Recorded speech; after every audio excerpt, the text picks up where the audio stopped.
மீண்டும் போராட்ட களத்துக்கு வராங்க ஜென்சிக்கள். ஜந்தர் மந்தர்ல மிகப்பெரிய முன்னேற்பாடுகள் போலீஸ் தரப்பு பண்ணிட்டு இருக்காங்க. ஒரு மதில் மாறி பேரிகார்டுகளை அடுக்கி வெல்டு வைக்கக்கூடிய பணி அப்படிங்கிறது நடந்துட்டு இருக்குது. அதே நேரத்தில் பாஜக அபிஜித் தீப்கே, அதாவது சிஜேபியினுடைய தலைவரை மிரட்டிருக்கிறாங்க அப்படின்னு அவரே நேரடியாக ஸ்டேட்மெண்ட் கொடுத்துருக்கிறார்.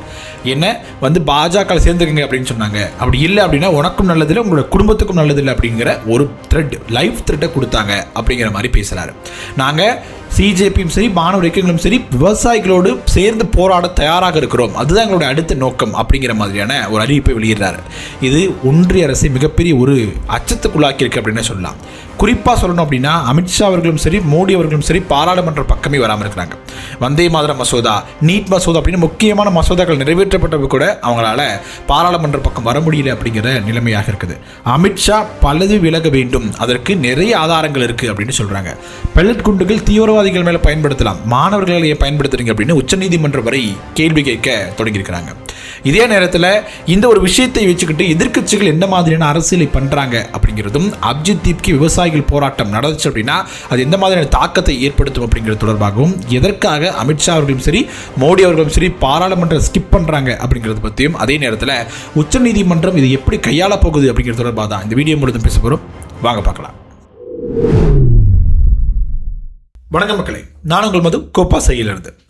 ஒரு மிகப்பெரிய மாணவர் போராட்டம் அப்படிங்கிறது இந்தியாவில் நடந்திருக்கு, டெல்லி தலைநகரில் நடந்திருக்கு. அதற்கு ஒன்றிய அரசு அடிமணிந்தும் போயிருக்கு அப்படின்னு சொல்லணும். அவங்களுடைய அனைத்து கோரிக்கைகளும் நிறைவேற்றப்பட்டிருக்கு அப்படின்னு வெளிப்படையாக காட்டுக்கிட்டாலும் கூட, நாங்கள் மாணவர்களோடு இணக்கமாக இருக்கிறோம் அப்படிங்கிற மாதிரி வச்சுக்கிட்டாலும் கூட, தொடர்ந்து அந்த தர்மேந்திர பிரதான் அவர்களுக்கு மாலை மரியாதையோட மாணவர்களுக்கு ஒத்துழைப்பு கொடுத்து நீங்கள் பதவி விலகி இருக்கிறீங்க அப்படிங்கிற தோணியில் வரவேற்பு கொடுக்கக்கூடிய அதே நேரத்தில் இந்தியாவினுடைய பல்வேறு பகுதிகளில் என்ன பண்ணியிருக்காங்க அப்படின்னா, சிஜேபியினுடைய 2ஆம் கட்ட 3ஆம் கட்ட தலைவர்கள் தொடர்ந்து கைது செய்யப்பட்டு இருக்கிறாங்க அப்படிங்கிற செய்தியை நம்ம முன்னாடியே பார்த்திருந்தோம். இப்போ அது ஒருபடி மேலே போய் என்ன நடந்திருக்கு அப்படின்னா, சிஜேபியின் தலைவராக காணக்கொள்ளக்கூடிய அபிஜித் தீப்கே மிரட்டப்பட்டிருக்கிறார் அப்படிங்கிறது தான் ஸ்டேட்மெண்ட். நான் சொல்ல நேரடியாக அவரே தான் சொல்லியிருக்காரு. என்ன சொல்லியிருக்காரு அப்படின்னா, என்னை பிஜேபியில் சேர்ந்துக்குங்க அப்படின்னு ஒரு ஆஃபர் கொடுத்தாங்க. அது ஏற்றுக்கல அப்படின்னா உங்களுக்கும் நல்லதில்லை, உங்களோட குடும்பத்துக்கும் நல்லதில்லை அப்படிங்கிற ஒரு வார்னிங்கை, ஒரு மிரட்டலை கொடுத்தாங்க அப்படின்னு சொல்கிறாங்க. சரி, இப்போ யோசிச்சு பார்த்தீங்க அப்படின்னா, சோனம் வாங்சுக் அவர்கள் உண்ணாவிரதம் இருந்து ஜந்தர் மந்தரில் இருக்கார்.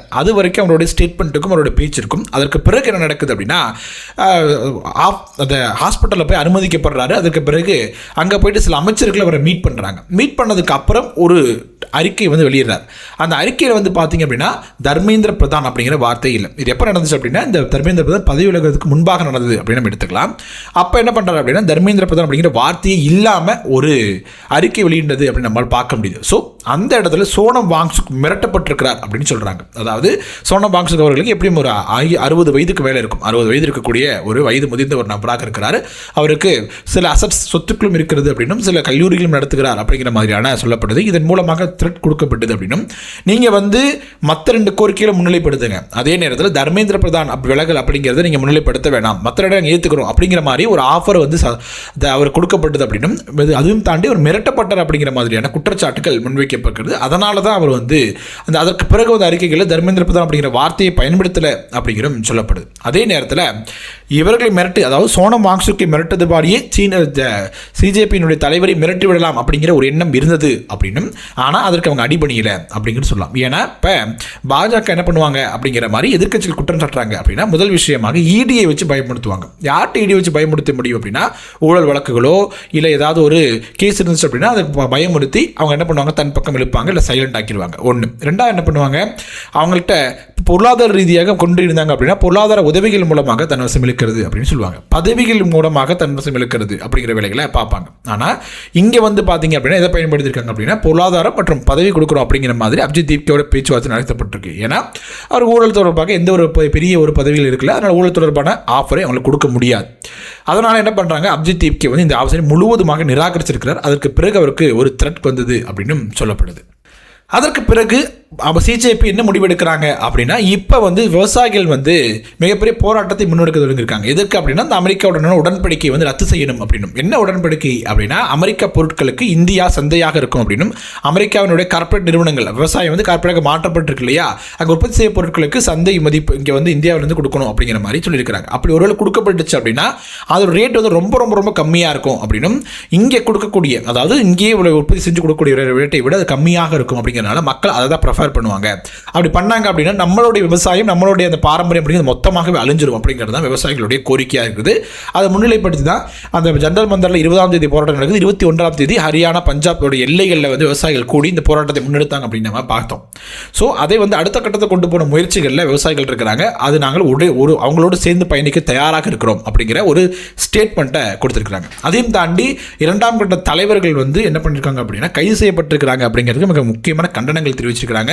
அவங்க மீது வழக்குகள் வாபஸ் வாங்கணும், அப்படி வாபஸ் வாங்கலை அப்படின்னா நாங்கள் மீண்டும் போராட்டத்திற்கு தயாராக இருக்கிறோம் அப்படிங்கிற மாதிரியான ஒரு அறைகூவலை வந்து சிஜேபி கொடுத்துருக்குறாங்க அப்படின்னு தான் சொல்லணும். இந்த பக்கம் பார்லிமெண்ட்டுக்கு வெளியே சம்பவம் இப்படி போயிட்டு இருக்கும்போது பார்லிமெண்ட்டுக்குள்ளே வந்து பார்த்தீங்கன்னா எதிர்க்கட்சிகளுடைய கேள்விகளை ஆளும் கட்சியான பாஜக அரசால் எதிர்கொள்ள முடியல அப்படின்னு தான் சொல்லணும். அதாவது ராகுல் காந்தி அவர்கள் பேசுகிறாரு, பெல்லட் குண்டுகள் அது அப்படிங்கிறத ஏன் பயன்படுத்துறீங்க அப்படின்னு கேட்குறாரு. பெல்லட் குண்டுகள் என்ன அப்படின்னா குறிப்பாக குண்டூசிகள் மாதிரி இருக்கும், குத்தி உள்ள உடம்பு ஃபுல்லாக கொத்தி மிகப்பெரிய ஒரு காயங்களை ஏற்படுத்தும், அதன் மீது உடல்நல குறைவு போன்ற விஷயங்களும் ஏற்படுத்தும் அப்படின்னு சொல்கிறாங்க.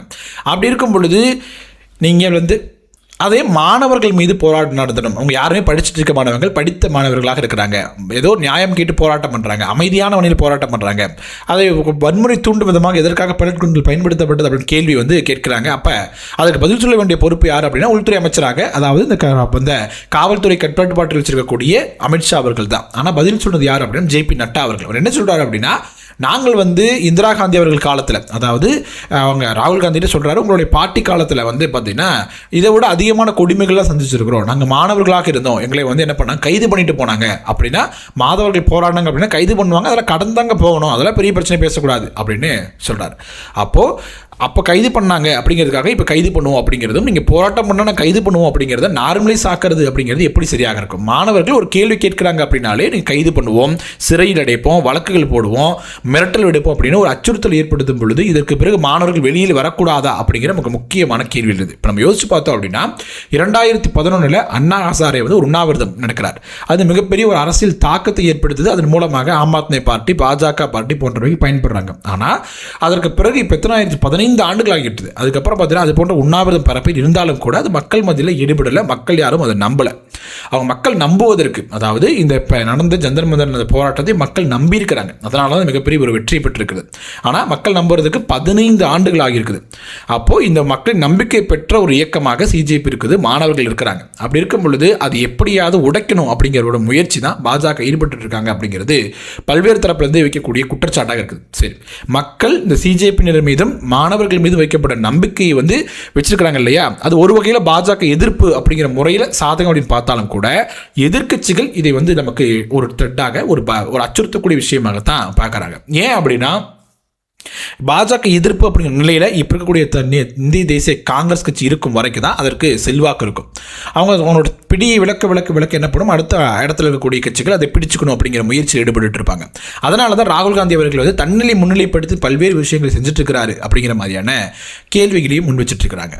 சரி, இப்போ மீண்டும் இந்த விஷயத்துக்கு அப்ஜெக்டிவ் விஷயத்துக்கு வந்தாலும் கூட மாணவர்கள் மீது நடத்தப்பட்ட இதுக்கு வந்து தாக்குதலுக்கு வந்து மோடி அவர்களும் அமித்ஷா அவர்களும் மன்னிப்பு கேட்க வேண்டும் அப்படின்னு சொல்லியிருக்கிறாங்க. இந்த வழக்கு வந்து உச்சநீதிமன்றத்தில் போடப்பட்டிருக்கு, உச்சநீதிமன்றம் இதை விசாரிக்கிறோம் அப்படின்னு சொல்லி எடுத்திருக்கிறாங்க.